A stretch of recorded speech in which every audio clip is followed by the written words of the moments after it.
All right, welcome everybody to another author chat on SFF Addicts. And today I'm very, very pleased to be talking to Jed Herne. He's the fantasy author of Fires of the Dead, Across the Broken Stars, and the Thunder Heist. And his latest work is Siege of Treboulain, an epic fantasy interactive fiction game with 280,000 words of playable content, which is out today, April 14th. And he's also a fellow podcaster, having hosted the Novel Analyst podcast, Half Baked Stories, The Jed Herne Experience, and most recently, Wizards, Warriors, and Words, with authors Dyrk Ashton, Rob J. Hayes, and Michael R. Fletcher. So welcome to the show, Jed. How are you doing today? Thanks for having me, Adrian. I'm doing awesome. Very excited to have Siege of Treboulain out. I can't wait to talk about it some more. Also, I'm super impressed with the depth of your research. I have not thought about Half Baked Stories or Jed Herne Audio Experience podcast in a very, very long time. I think they're still up there somewhere, but that was a long time ago. So well done on finding those. Dude, we'll get into that. But for anyone who's watching or listening, Jed and I have just done a live playthrough of the beginning of Siege of Treboulain with my fellow FanFiAddict bloggers, Tori Gross and Connor M. Kaplan. And that'll be releasing as a companion video podcast episode to this interview. So you can check that out on the feed or on the FanFiAddict YouTube channel. I recommend listening to it after this interview, as we get into quite a lot of shenanigans during that episode, but it was a ton of fun. And first of all, I want to congratulate you on the release of Siege of Treboulain. So how does it feel to finally release this massive undertaking? Thanks. Yeah, it's weird. It's always that weird thing when you're releasing a book, because quite often by the time I'm releasing, whether it's a novel or in this case a game, I'm already quite a way into the next project. So your mind is kind of already moving on to the next thing, which I think is healthy because the experiences I've had in the past before where you're just waiting around for a story to release and you're not working on anything else actively, it's not an awesome place to be, because quite often you're just so wrapped up in thinking about like, oh, what are people going to say? Like, I hope people enjoy this. Will it like sell any copies or whatever?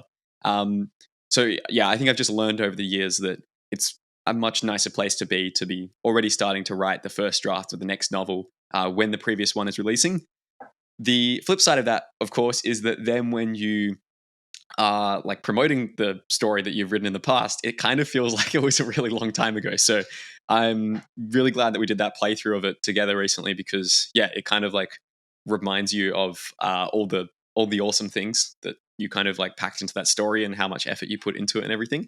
I'm just really excited for this. I feel like this is a strange thing to say, but this is like the most excited and the least anxious I've been about a book release in a long time, because with previous books, it was all on me, right? Like the 3 books that you can see behind me, self-published. So whether it came out with a bang or came out with a whimper, it was, I had no one else to blame, and it was just my own efforts. Whereas with Siege of Treboulain, I wrote it for an amazing company called Choice of Games, and they have published like 100 of these things before.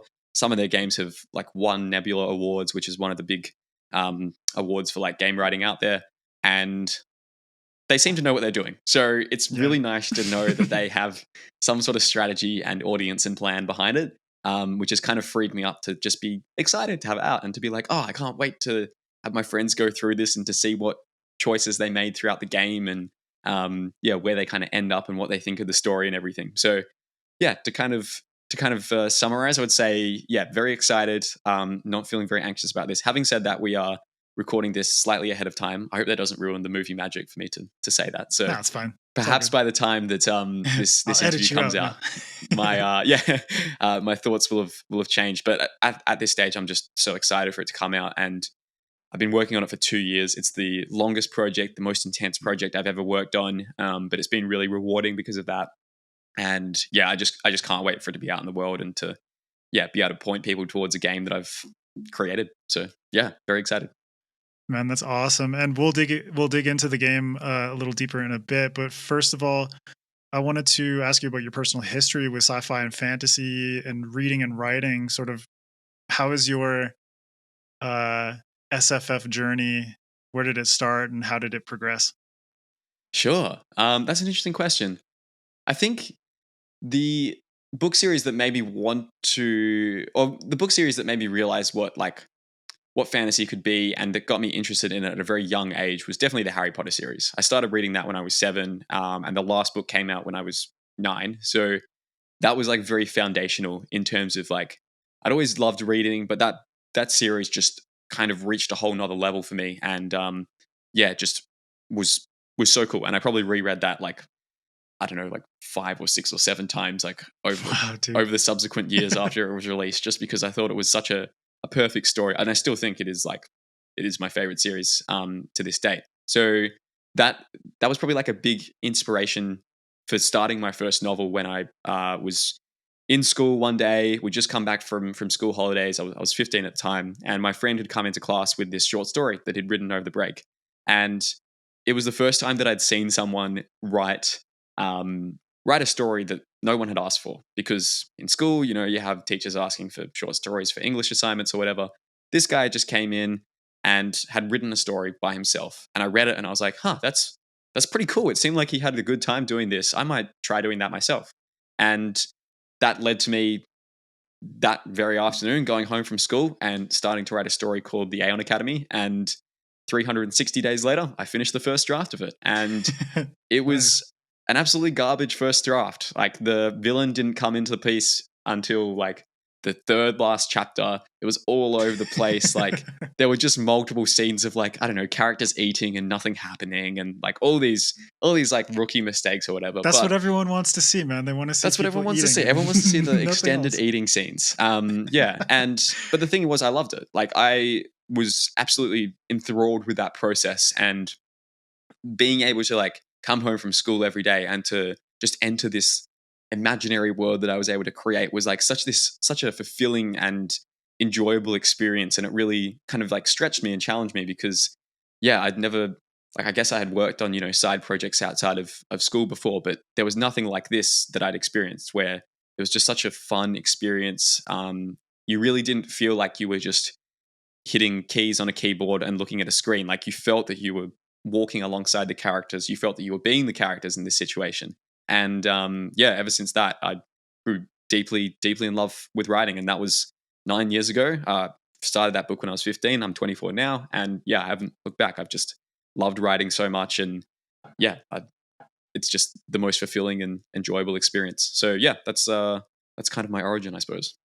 Dude, that's fantastic though. I love that because it's like you you witness the magic in somebody else first, and then you wanted to tap into that.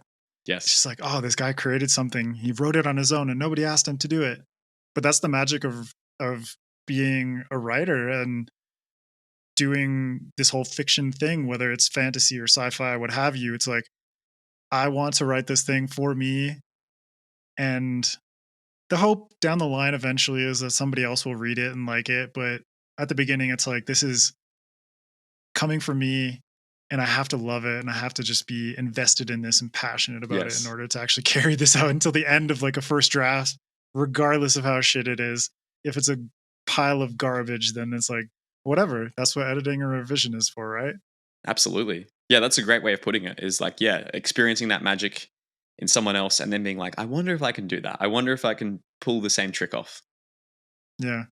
And then the hope is that trick recurs with each consecutive work that you do. It's like, I Let's hope the hope so. magic Let's is hope still so. there. Exactly. Jury's still out. Yeah. So before we get into Siege of Treboulain, you've got 3 other series on the go with the first books in each already released. You've got the Fires of the Dead novella, and that is the name of the series as well, correct?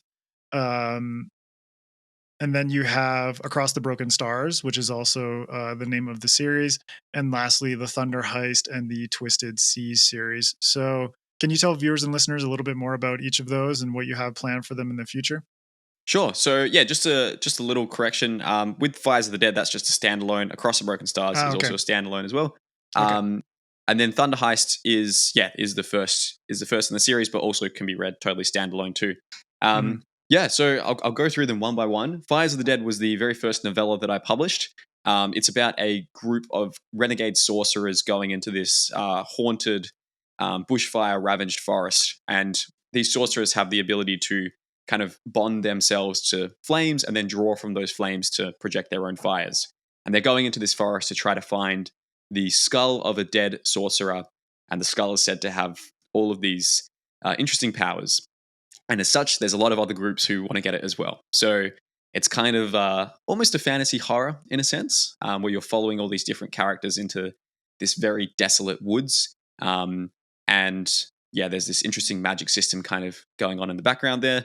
And that is because it's a novella, like I think a fairly good starting point for a lot of my stuff, because you can burn through it, in pun intended, in a couple of hours. And it's designed to be a very fast-paced experience. And I've had readers say, oh, I finished this in one sitting and like that was so intense and I absolutely love this. So it's a good point to kind of start the journey. Across the Broken Stars, I actually started writing it before Fires of the Dead, but I published Fires of the Dead first. And I think I did that because Across the Broken Stars was like a very personal story to me for a very long period of time. I mentioned that with my first book, The Aeon Academy, that I started writing when I was 15, I finished the first draft in like 360 days. And that book is still not out, and it probably won't be out for a very long time because it wasn't that good, even though I rewrote it over and over again, like from scratch 2 or 3 times. And eventually, after like 5 years of doing that, I realized if I wanted to grow as an author, I had to try something else. And that's where Across the Broken Stars came from. Is I was like, okay, I'm going to move on from the Aeon Academy. I'm going to try something else. And I wrote Across the Broken Stars, and like I knew when I was writing that, oh yeah, this is good enough to give to someone else to read. Which is maybe a very arrogant assumption, but it just felt like you kind of have to have a little bit of that arrogance when you're a writer to be like, this is worth someone else's time. Yeah, I mean, like when you think about it, like authors are, I think it was my friend Gabriel Bergmoser who wrote The Hunted and The Inheritance, which are these books here. And he has this great quote about how authors are like simultaneously the most arrogant people you'll ever meet, because they like think that their daydreams and fantasies are interesting enough that other people should spend 10 hours and like $20 to experience them. And at the same time, authors are also the most like insecure and have like the like least well-defended ego of anyone you'll meet, because they'll be like, oh, what did you think of my story? And they'll read a bad review online and it'll ruin their whole day or whatever. So you're kind of holding like these two extremes of like utter certainty. Broken people. Yeah, pretty much. I mean, it's quite an intense experience to write a book, so you got to have some differences in your wiring, I think. So that's brings me to Across the Broken Stars. Essentially, that is set in this kind of science fantasy world where people live on these discs that float in space, and our main character is this cowardly war deserter who 20 years ago kind of abandoned his duties and fled from this war that saw his nation conquered. And now this young refugee has turned up on his doorstep and is asking for his help to take him to a mythical safe haven that may or may not exist. And he grudgingly sets out on a quest with her to try to discover this place while they're pursued by this ruthless inquisitor who seems to know their every movement in advance, and is kind of very powerful within this nation that has conquered them. So yeah, that is my second novel. And then Thunder Heist is, as the title suggests, it's a heist story. It was described by one reviewer really well as like Ocean's 11 in like Waterworld, essentially. So basically, it is about this pirate who has come to this city that is a floating city comprised of thousands of boats that are on this monster-infested sea, and the city is powered by this device that draws energy from lightning. And our main character, Kef, has a grudge against this city, so she wants to steal the device that channels lightning into energy so that the city will be crippled. And it's essentially about her trying to recruit this thieving crew to pull off the heist. And there's some mutants, some strange magic, and just like lots of what I think are interesting action scenes within that. So the Thunder Heist is the first book in the Twisted Seas series. The subsequent books, like I have very definite plans for them, and even have like about 25% of the first draft of the second book written, but I'm probably not going to continue with that series just yet. That's something I sort of want to do a bit more in the future once I establish some other things first. So yeah, that was kind of a rambling introduction, but those are the 3 books I have out there at the moment. No, it's perfect. And, speaking of the books that you're putting out there, this one with Siege of Treboulain is a bit more unique. If you could give a pitch on this in the sense that it is not a normal book, but an interactive epic fantasy game. So if you could share with viewers and listeners a little bit more about that and how this idea came to be. Sure. So yeah, as you mentioned, Siege of Treboulain is I'm calling it like an epic interactive fantasy novel. So it's kind of like one of those old text adventures where you would read a scene, and then at the end of that scene, you decide what happens next in the story. Um, and your decisions have quite far-reaching consequences because there's some coding stuff going on in the background. But essentially, the plot of the story is that you're the ruler of this magical medieval city that's under attack, and you have to defend your people and decide what kind of strategies you're going to lead your army with, how you're going to manage the internal politics within the city, what you're going to do about these like kind of dark secrets and mysteries that are getting unearthed within your city's location itself. And yeah, we did a playthrough earlier, so you can check that out. Cheeky plug for that. And yeah, it's I think really cool because it's basically putting you into the experience of being the main character in an epic fantasy novel, and it will tell you a lot about.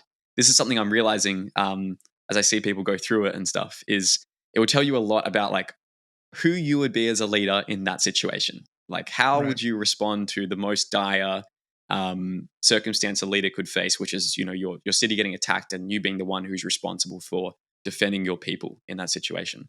So yeah, Hmm. there's magic, there is politics, there's romance, there's sword fighting. It's pretty much got everything that I think epic fantasy readers will be interested in. And yeah, it's, I think, quite a fun time. I really enjoyed writing it, and yeah, it's out today as well.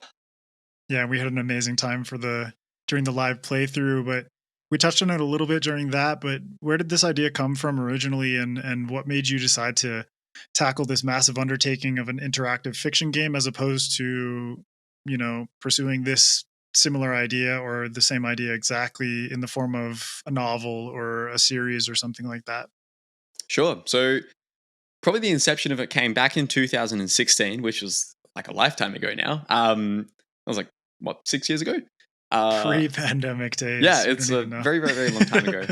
Um, Back then, I was like, I think I hadn't even written Across the Broken Stars yet. So I was in university studying architecture, and I came across this company called Choice of Games who wrote these interactive fiction novels. And on their website, they had a page where they're like, "Oh, we're looking for writers. If you think you have a cool idea, feel free to pitch it to us." And at the time, I was too scared to apply. I was like, I don't really have any, published credits I can point to. I don't know if I'm good enough for this. I'm just going to forget about this, and maybe in a few years I'll come back to this.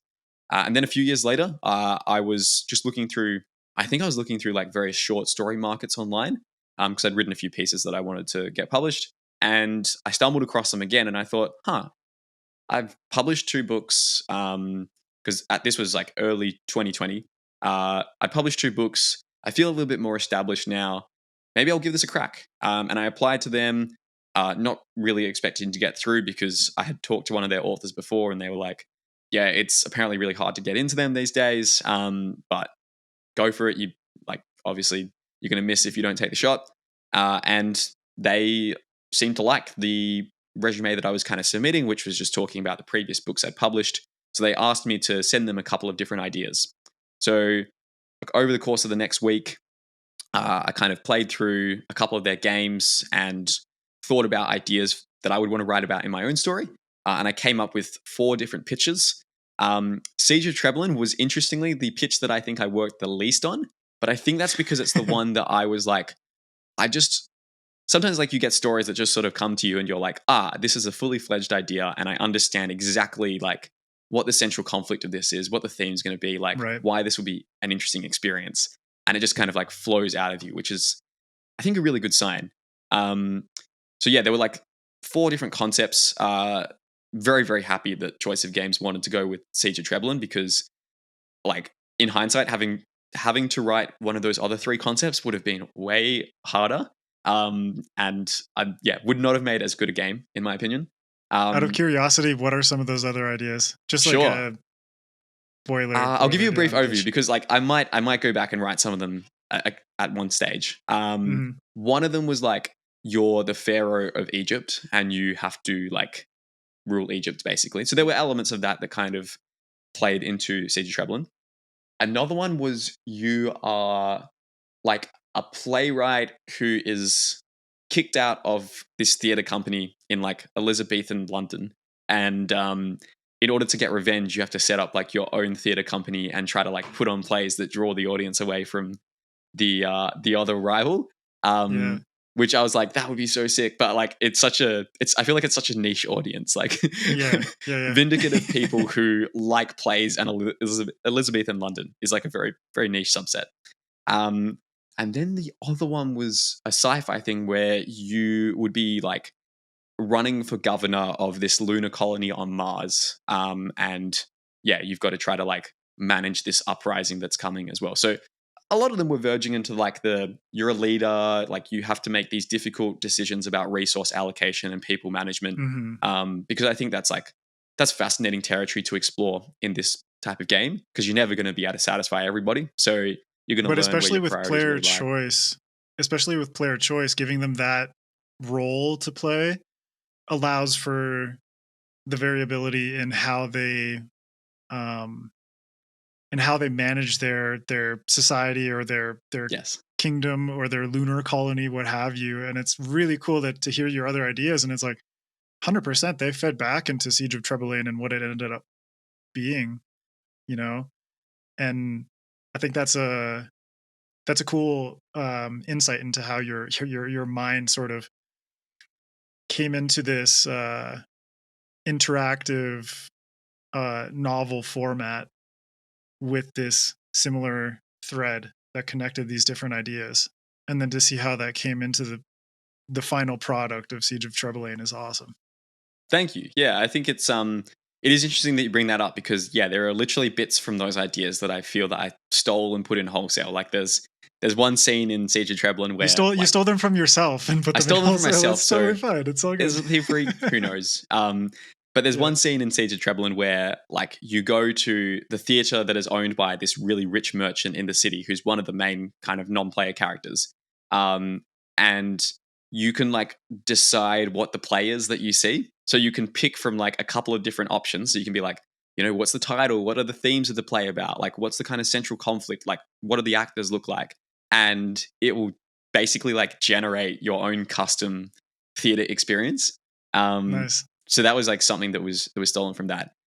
Yeah, so I really really did pluck the kind of selective bits that I wanted from all those other things, and yeah, put it into that. But I think what drew me to Siege of Treboulain as an idea was like I wanted to craft something where, because the thing is like back to your original question of why interactive fiction, why not a novel? Like I think they look very similar on the surface, but they're fundamentally different experiences for the player slash reader. In a novel, it's very linear. You have to make sure you're designing this satisfying, cohesive overall arc to it. The game is very different. You've got to design it so that like players can make really interesting choices that are difficult and don't really have a right answer. Um, and yeah, you are kind of like limited in some other ways, but you are also free in some other ways because you don't have to be the one making those choices. You just like come up with interesting scenarios, present them to the player, and force them to do your job essentially. So, as part of that as well, I wanted to keep it to something that was like contained into one location, um, because that's just like a more interesting format to explore, I think, in a game because you can really get to know the city of Treboulain, and even if you do a couple of playthroughs, you're probably not going to find all of the various mysteries and lore and world building stuff that's scattered around the city. Um, but yeah, by having it in this one contained location, it really feels like it's this place that you're exploring and you can get to know it in depth, as opposed to a quest across a country where you're only going to be in each location once per se. So Yeah. it's things like that trying to shape the experience to make it like very satisfying for players. I think is kind of Yeah. like the main decision. And it grounds people in that location, Mm, when there's the familiarity, what you mentioned about your previous ideas that went along with Siege of Treboulain, your pitches. There's this there's this notion of control and manipulation that the reader player has to engage in, and it's a lot more difficult when there's a grander scale or battlefield, so to say, to engage with. When you focus in on a city, you focus in on, your other idea was a lunar colony. When you mentioned Egypt and you're the pharaoh of Egypt, my mind just kind of exploded with like the potentialities of how much shit you would have to Yeah. manage, you as the creator, but also the player as the manager and the interactive force in this experience. But with Siege of Treboulain, you narrow that focus. You have a much more investment in the city. Uh, on top of the fact that you're the leader, the city is also under attack, which gives you that tension that forces you into corners of what do I pick, what decision do I make at what point. And as people who watch the live playthrough will see, Tori and Connor and I were in this, you know, these funny moments of contention where it's just like, what's the reasoning behind this decision? How do we come together as a trio to decide on something that, we have to go into with the forethought of what's going to happen down the line if we choose the army over the merchants or what have you. And I really, really love that sort of world building as an established factor for how players actually interact with this experience. And I wanted to ask you how you went about approaching that world building aspect. But then on top of that, since players are directly manipulating the narrative to a certain degree, how did you approach things like, a character arc or the interconnectedness of this character's personality? Sure. So I'll start with the character arc thing because I think that's something that is interesting to approach in the interactive medium. Obviously, like when you're letting players make their own choices, that influences what scenes they're going to experience in the game. And the danger of that is that you might have characters totally, you might have the player totally miss an important character moment. You might have, this character who is going through this arc of maybe they start really selfish and then stuff happens to them and they make like some bold sacrifice at the end. And if you kind of miss that middle part, it just seems like they have changed their mind and not behaved consistently as a person. So the way that you kind of get around that in writing an interactive game for choice of games, which is written in this coding language called choice script, is you have statistics and variables, and these can track bits of information such as your relationship with a character, and through that you can build an arc with somebody.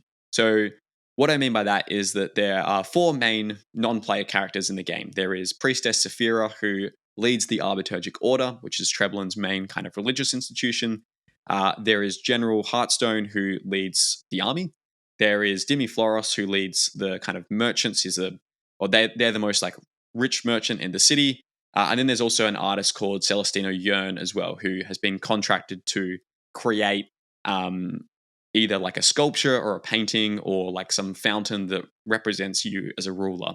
And you actually get to decide, like, what is this going to be? Is it going to be the painting? Is it going to be the sculpture? Is it going to show me being like really strong? Is it going to show me being really smart? Something else, anything in between. And at the start, all these characters are like they're friendly towards you because, like, obviously you're the ruler of the city, but you don't have any particular closeness with them. And throughout the game, as you make your choices, you can increase your relationship stats with them, and that will lead to them potentially opening up to you, telling them like secrets about themselves. It can lead to them being like more open to being persuaded by you or having their opinions changed by the things that you are saying. Or it can even lead to them, like doing bold sacrifices for you or helping you get out of tricky situations. And it can eventually lead to you romancing them and even marrying them in the epilogue of the game as well. So by keeping track of their relationship as this stat, you're able to build a sense of progression over the game. And that's one way to kind of get that sense of character arcs through it.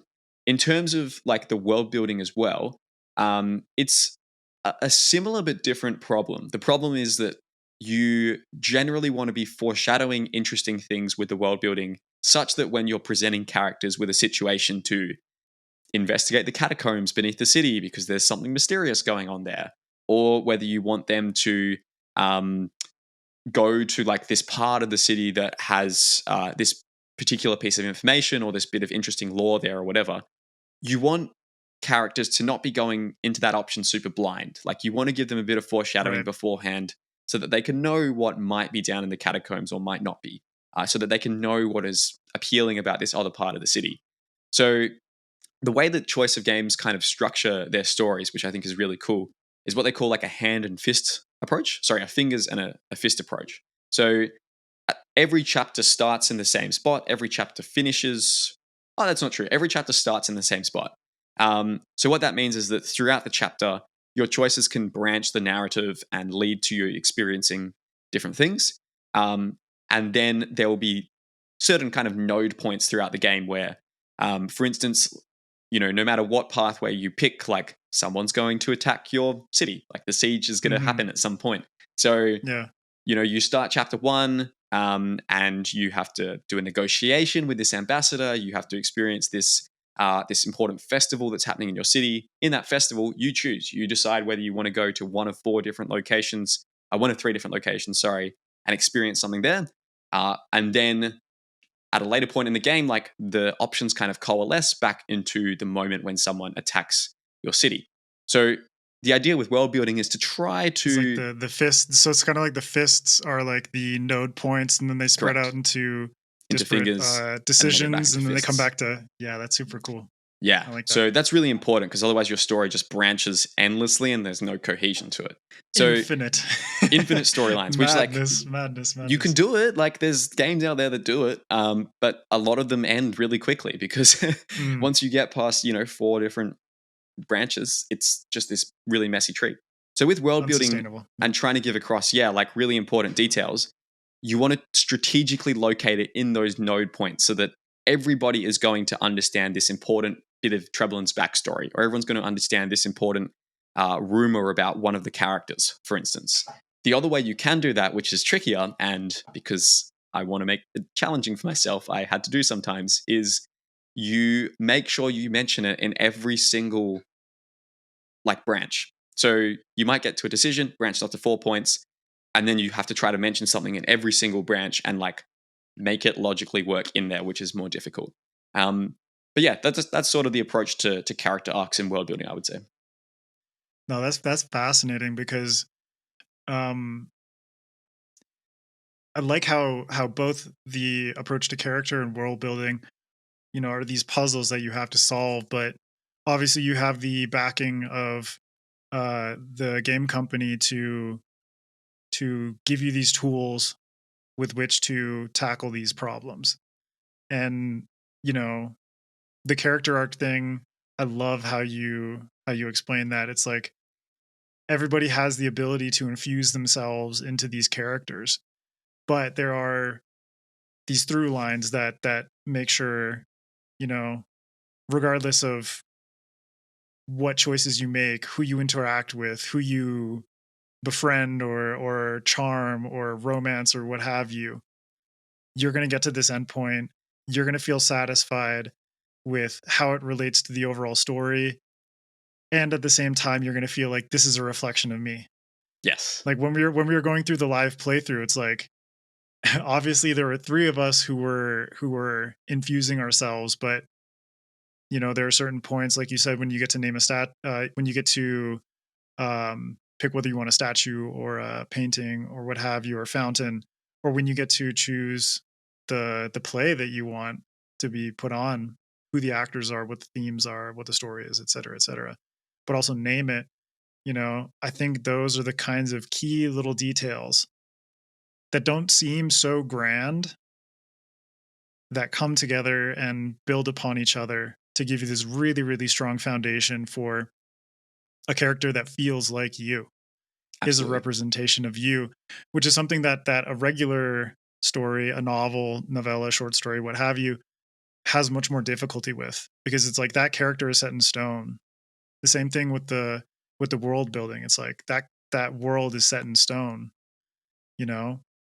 Although conversely, with the world building in comparison to the characters, so much more of it is set in stone because you have to do this little game of foreshadowing certain things, the fists that the player has to reach in order to keep the story consistent. But all of this is just making me think of like the mechanics that go into writing a novel, and I'm just amazed that you undertook this endeavor and came out of it with this amazing game. Thank you. Yeah, it was certainly a fun challenge. I think it's there's nothing quite as satisfying as struggling with a story problem and thinking about it for days and just not being sure how to approach it. And then suddenly you're in the shower, you're going for a walk, and it just comes to you like in this blinding flash of insight. Yeah. But it was even more satisfying to like have that experience for coding stuff in this game as well. Because you might be thinking like, Yeah. I don't understand exactly how I need this specific bit of like flavor text to display here. So, like the scene might run 90% the same for everyone who plays through it, but then there might be 10% of it, which depending on your personality as a player will be totally unique to you. And trying to like figure out like how we should put that flavor text in there and little things like that. Like it's very, very satisfying when you understand how to use the code to make an amazing experience for the player. And you're like, Mhm. damn, this like little tweak here is going to make it so much more compelling and is going to hook people in those moments. So yeah, it's a very it's kind of like it's tricky, but it's liberating at the same time. Like you've got all these extra challenges, but with those extra challenges come more tools for storytelling. Which Exactly. now that I'm back to writing a regular novel, I'm sort of not missing, but I'm like, I can't access that tool that I could use for this other type of narrative.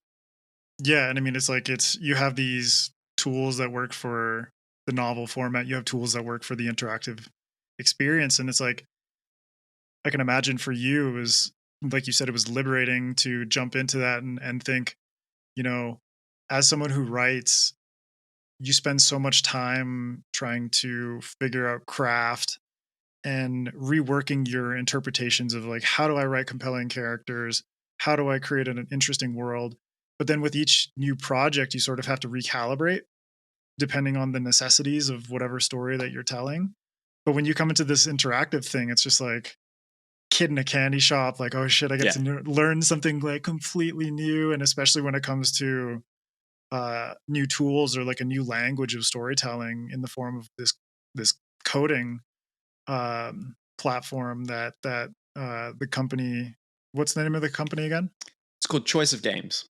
Choice of Games. So it's like they've established this new uh language for you to convey the story that you want to tell, and I find that absolutely incredible. Yeah, it is very, very cool. Yeah, and yeah, it's really good as well. Like having, I should give credit to my editor Abby as well, who has been amazing throughout the process, and particularly she's been very useful when it comes to me sending her a panicked email being like, Abby, I don't understand how to like make this part of the narrative work because I don't understand the code. Please help me. And she'll be like, it's okay. Like, here's where you go to like find the answers to it. Here's some ways that you can address it. And yeah, so everyone at Choice of Games like really knows what they're doing and they know how to use the code to like complement the game rather than being something that the game has to get forced into. Right. Which I could see being a problem if you're less good at understanding that side of things. Yeah. Man, that's fascinating. And on the flip side of things, you also do podcasting, which I mentioned in the intro. So I want to dig into that a little bit. For sure. You did the Novel Analyst podcast, Half Baked Stories and the Jed Herne Experience, which you were surprised to hear. And now you do Wizards, Warriors, and Words. I'm curious, why did you get into podcasting to begin with? And how has your experience with it changed over the years? Sure. Yeah, very similar to when I first started writing a novel. I've always had this thing throughout my life where, whenever there's something that I really enjoy as like a consumer, as an experiencer, it's not long before my brain's like, you could do that. Like, you should try doing that for yourself and see if it's fun Yeah. for you to do it too. Like, whether it's writing, did it for podcasting as well, even board games. Like, I'm working on a board game with my friend right now that we're going to do a Kickstarter for later this year. And like, there's just a lot of other things where like most sensible people, just go to the movie and love the movie, and they talk about it with their friends for a few weeks and they forget about it or whatever. But I'm not built that way. I kind of would go into the movie and I come out of it and I'm like, how do I do I want that? to Like, make one. how would I like, light that scene? Like, how do I make it so that, yeah, like if I was, doing that car chase, how would I plot that out and how would I change that differently? Not so much changing it rather, but just being like inspired by it and being like, that is so cool. I didn't realize that you were capable of doing this thing and I loved it. And now I want to create that experience for someone else because I think it's going to be a fun experience to try to do that challenge. So with podcasting, yeah, I think back in like, it would have been 2016 or so, I was just really into a lot of these great writing advice podcasts out there. I think Helping Writers Become Authors by KM Weiland was like one of those ones. I haven't listened to it much recently, but like it was really, really amazing back then. And yeah, it probably still is amazing, but that was really cool. And I was like, huh, I feel that she is learning a lot as an author through having to explain this to me as a listener. So that was Yeah. and you've probably had that experience as well, like on your podcasting too. So yeah, I think I kind of listened to that and I was like, huh, I wonder if there's like some way that I could do this for myself to improve my understanding of writing by, teaching other people how I sort of see a story. So I started up my first show, which was the Novel Analyst podcast. And that was essentially taking a book that I really liked. So let's say The Blade Itself by Joe Abercrombie, and then trying to analyze why I enjoyed it so much. And I'd go through it and I'd think, okay, what did I really like about it? Was it the plot? Oh, the plot is sort of like, there's not a lot that kind of happens for it. Is it the world building? It's sort of like a generic fantasy world. Okay, what is it that made me really enjoy this? It's the characters. Like they're really complicated. I feel very emotionally invested in them. They feel real. Okay, why do they feel real? And then kind of going through that process and figuring out, oh, it's because they've got all these contradictions and complexities within themselves that make them feel like a living, breathing person who wants multiple things at the same time, but can't can't get all those things because they're different.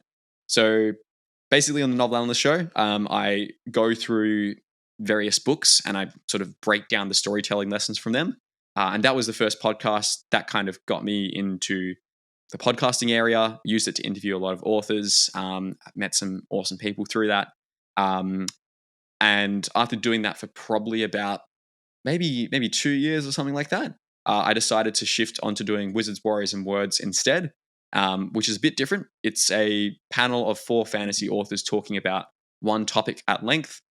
And I enjoyed both those podcasts. I really like Wizards, Warriors, and Words because like it's more of a, in a sense, like free-flowing natural show. Whereas like Novel Analyst podcast, I'd have to sort of plan out what I was going to say beforehand Yeah. because you want to make a valuable point to your listeners. But what It's is kind of really hard to cool, pants that sort of thing, right? yeah, correct. And there were some episodes, like It's I like, think when I oh sat shit. down to start that podcast, I like recorded the first like 6 episodes just in one evening, like just sitting in front of the computer being like, okay, what do I like about this book? And just going from there. And I was like, damn, that was really cool. And like haven't been able to Yeah. replicate that since then. So don't know where that went.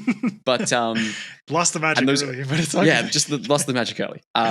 What's really cool about Wizards, Warriors, Words is like we go into it with a topic like, how do you write good characters? How do you write a great second book in a series?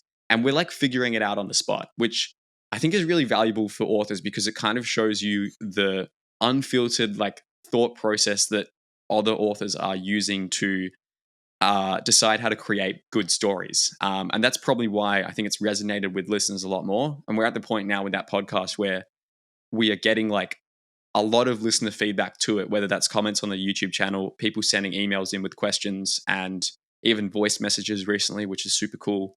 And yeah, it's like it's reached a very cool point where it's like, huh, people actually listen to this and actually like this thing, and we're Yeah. almost at the point where like probably 90% of our episodes are topics that our listeners like have directly asked us for, which is a great place to be because it means that we are actually answering questions that they want answered. Rather than, I don't know, some really niche question like, oh, do you guys use size 11 font when you're writing or do you use size 12 font? You know, Who no gives one a cares. shit? That's awesome though, because you mentioned before that the podcast, one of the podcasts that you were inspired by, you interpreted it as, you know, the process of actually making this podcast is probably teaching this author a lot about themselves and their own writing process and how they approach that creative medium. And for you guys, you and Rob, Dirk, and Michael, the team dynamic that you have allows you to do that, but also kind of like bounce ideas off of each other and create this, uh, like you said, this sort of like this free flowing springboard effect where it it provides ample opportunity for spontaneity of, you know, we're talking about a certain aspect of writing or what have you, but we're still learning as we talk to each other because we realize like, oh shit, I just came to this conclusion that I hadn't thought about before. And then that probably feeds back into all of the writing that each of you do professionally. Absolutely. Like we've written between us, I think we published between us about 35, maybe even 40 novels between the four of us. But like there's so many times on the show where we like one of us will just phrase something or reframe something about writing in a really interesting way. And everyone else will kind of go, huh, I had never thought about it that way before, or I'd never put it in those words myself. And it's Yeah, really cool that like you can be so far into the game of writing and still have like an infinite amount of knowledge to learn about it. I think that's something that's really cool about writing is like it's cool and frustrating at the same time, but I think I'd lean on the side of it being cool that you can never yeah, fully me too. master the craft. And there's Yeah. always room to explore and grow. Yeah, that's awesome. And at the same time, you guys do focus a lot on writing advice and writing craft. How does that sort of because I view it as sort of like pay it forward type attitude that you guys approach things with. How does that reflect back on how does that reflect on your experiences in the writing community, specifically self-publishing? And then how does everything you offer to other writers feed back into what you create? Yeah, I think there's definitely an aspect of that kind of paying it forward. I do also think that we probably would do it even if there was like zero people listening. So the pay it forward part Yeah. of it is like it's great that that Between the four of happens. you. Yeah. Yeah, I mean, and I feel like that's the only way to really do a podcast. Like if you are out there and you're listening to this and you're thinking, "Oh, maybe I'd like to start a podcast." Like ask Do yourself, it. would I want to start this if I knew for a fact that zero people would listen for Mhm. potentially forever? And if the answer is, heck yeah, I don't care. I just want to be, experiencing that medium, talking with my friend about something I'm really interested in, once a week or whatever, then great. Like that's the exact kind of fuel that you need to do it, I think. And then all the cool things that come out of it afterwards, like the fact that it makes it a lot easier to promote your books when you have an audience of people who are tuning into you every week, or you can feature newer authors who maybe aren't as the public is maybe not as aware of them as possible, or you can interview authors who are on the opposite scale and they're really big and you love their stuff and you can't believe that you get to just like ask them questions for an hour. And Yeah. then also that you get those emails from newer authors, like it's really really cool, the point that I can pretty much open my email up and, once or twice a week, I'll have someone messaging in and saying like, "Hey, just so you know, I stumbled across your podcast on Spotify and I really, really like this. This has inspired me so much. Like it's helped me write my first book or whatever it is." Um, like that is really cool. I don't think that's the reason why you should do a podcast. Though. I think you should do it because it's something that you like intrinsically really enjoy, having a focused discussion with people that you like their company about a topic that is important for you to unpack within yourself. And then if you have that genuine passion for it, then all of those other side benefits will hopefully come over time. But it's not guaranteed, and that's why you have to just focus on really liking it. And also, like that might sound weird for people who've never recorded a podcast before, but like as an exercise, if you and your friend really like talking about, let's say, movies, I did this with a friend a few years ago. Just like put the voice memos app on your phone on and sit down and say like, let's pretend we're doing a podcast and have a 20-minute discussion about this. Yeah. You will find it to be such a different conversation from what you normally have, because something about like being recorded, having like a focused topic to discuss, and then both of you having the exact same goals in that conversation, it really leads the conversation to quite a different place than just ordinary discussion. And yeah, it's just an interesting tool, I think, for helping you refine your thinking and helping you connect with your friends more deeply as well. So yeah, it's a cool exercise to just try. Yeah, so that's sort of I my 100 I thoughts on podcasts. 100% agree because you know, this applies to any endeavor in your life, whether it's writing or podcasting, what have you. Do it with the intention that you're doing it for yourself and you might not ever share it with anybody else, or nobody might listen to it, nobody might read it, so on and so on. Because I started this podcast with exactly that intention. It's like, I'm doing this because I wanted to start a podcast for Hmm. a long time.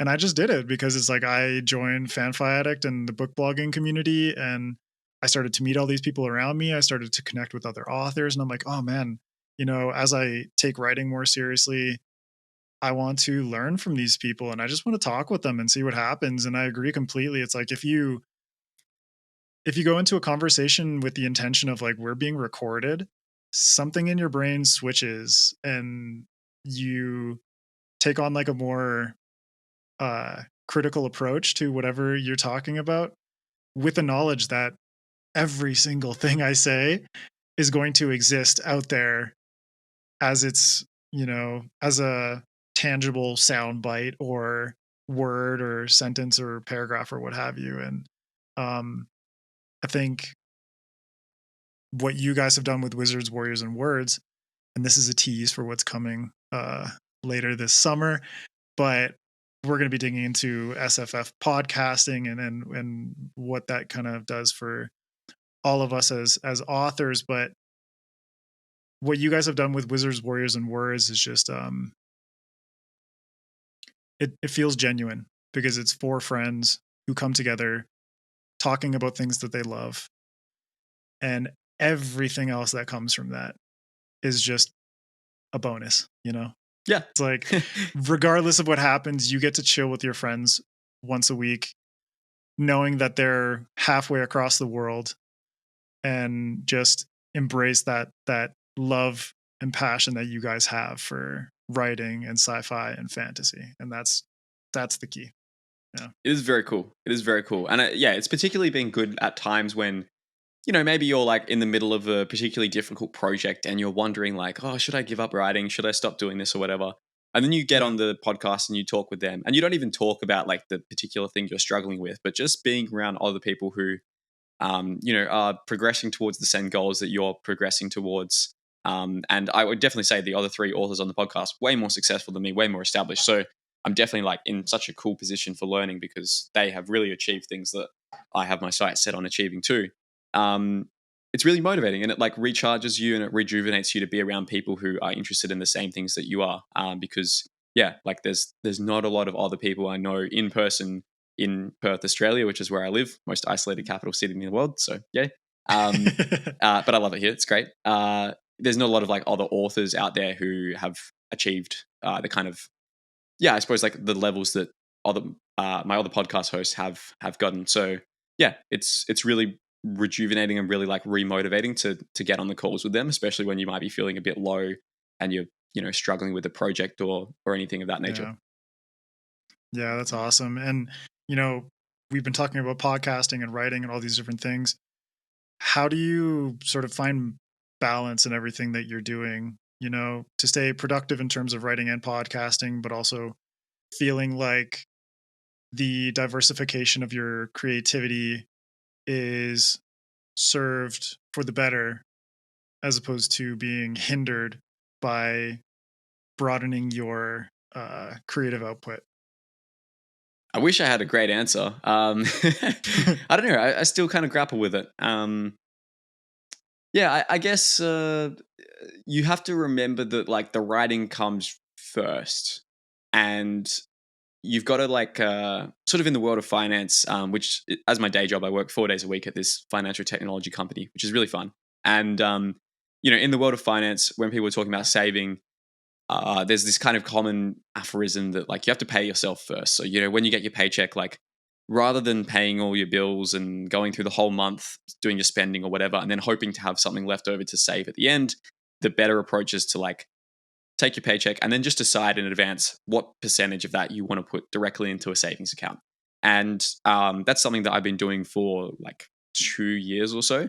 And it just makes saving effortless because you just don't think of your paycheck as fully belonging to you. You think that a certain percentage of it is just going straight away. So you're not mentally calculating that into your spending budget. Um, Right. and your kind of spending habits, at least in my experience, sort of just adjust to fill whatever remainder you're not putting into that savings account. So Right. within reason, if you can try to increase that savings rate and your spending will sort of cut down without, in my experience, much of a decrease in your happiness or whatever. Obviously, everyone's situation dependent on where they're at. That's just what works for me. And I think Right. writing has a very similar approach where, like, you have to kind of put it as your first priority, and then everything else will fit around that. But if if you get home from work and you're like taking care of all these other things, all these admin things or whatever, and you're hoping to have some sort of time left over for writing at the end of that, you might.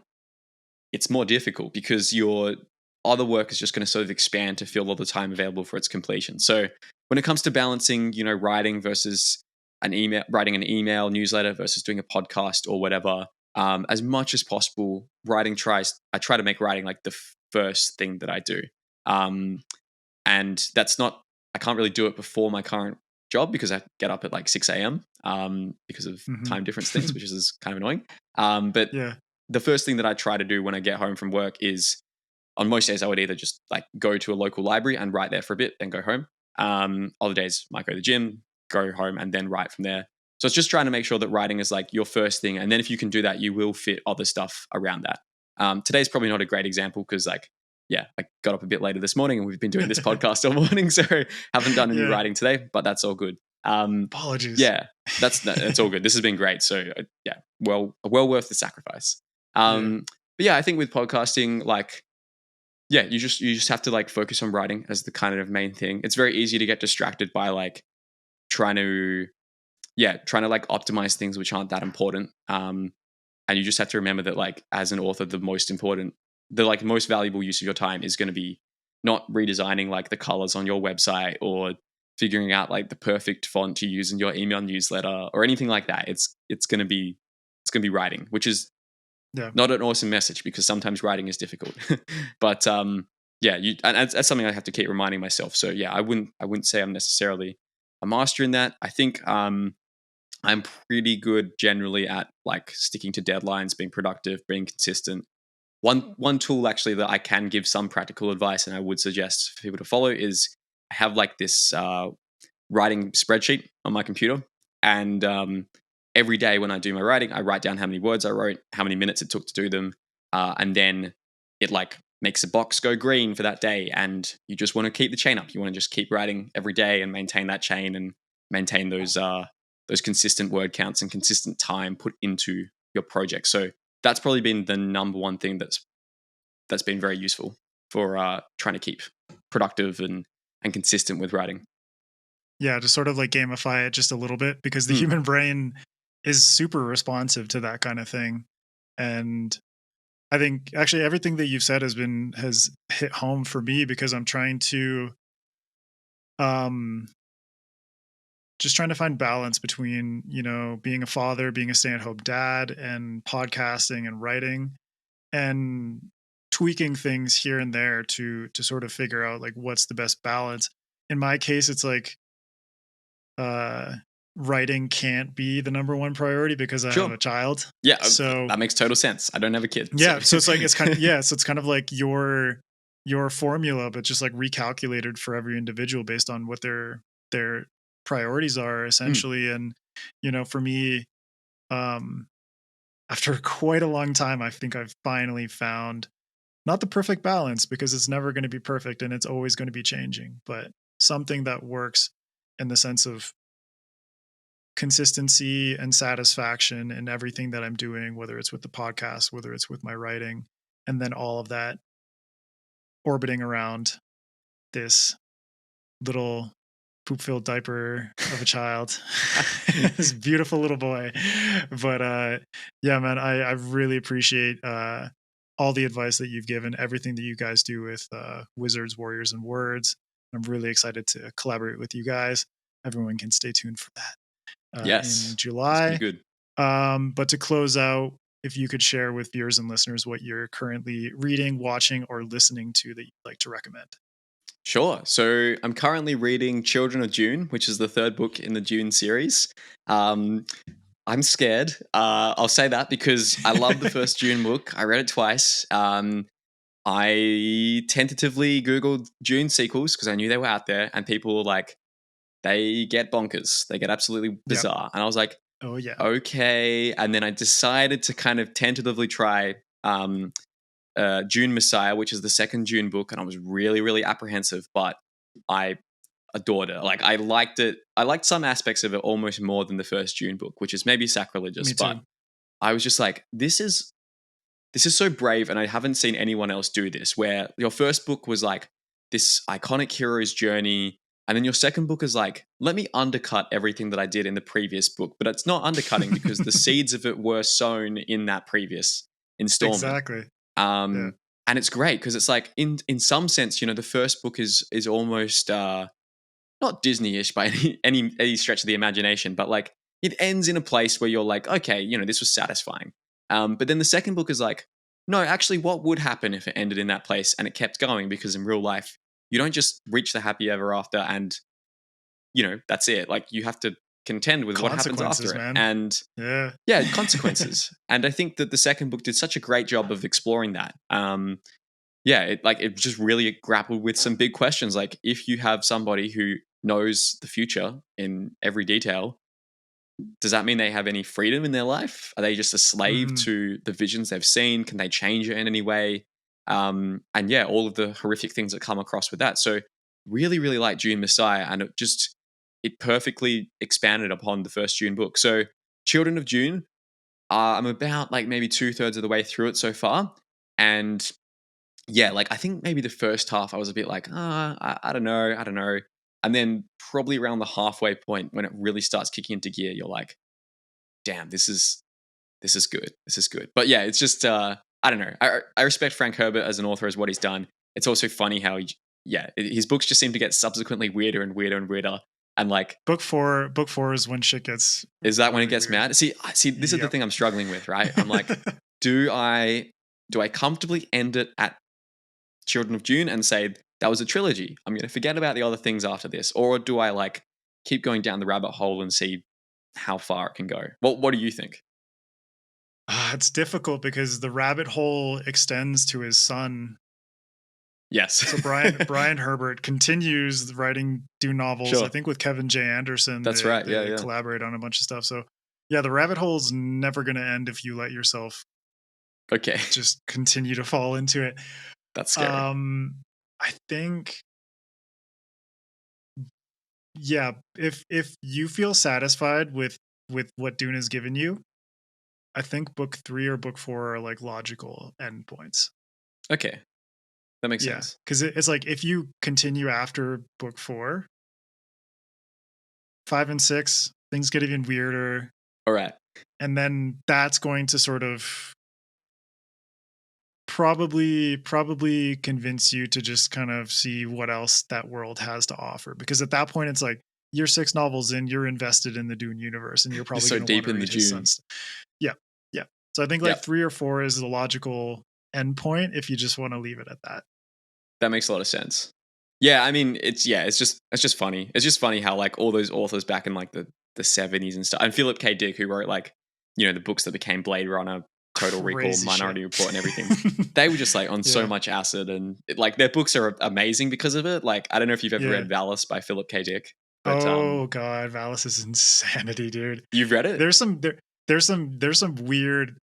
There's this one novel by Philip K. Dick. I don't know if you've ever read it, but the shit, what is it called? The Three Stigmata of Palmer Eldritch Yeah, I've heard this one. Haven't read it. is bonkers. It's so weird. Yeah, It's so weird, but it's just like I love Philip K. Dick for his just like absurd, obviously psychedelic fueled explorations of the human psyche. Yes. but like the form that they took, even if anyone watched Blade Runner and thought like, I want to read the book that it's based on, So Do different. Androids Dream of Electric Sheep is really strange and very different, like very loosely related to Blade Runner. Yeah. A lot of his things are But kind of yeah, like that. Like yeah. they're very like I mean Total Recall was like totally like I love the Arnold Schwarzenegger movie, but like it's Hmm. yeah. I would imagine quite different to what the book would be. Just because a lot of his other stuff interpreted differently. So yeah, Yeah. that's what I'm reading June. What were the other ones? Like watching and Yeah. listening? If you're like watching or listening to, Yeah. I'm rewatching Jaws at the moment. I watched about 40 minutes into it nice. the other day. I love Jaws. I only discovered it like last year, which is such a sin. And I was blown away. I was like, this is how is this so good? Like it's just the perfectly structured story.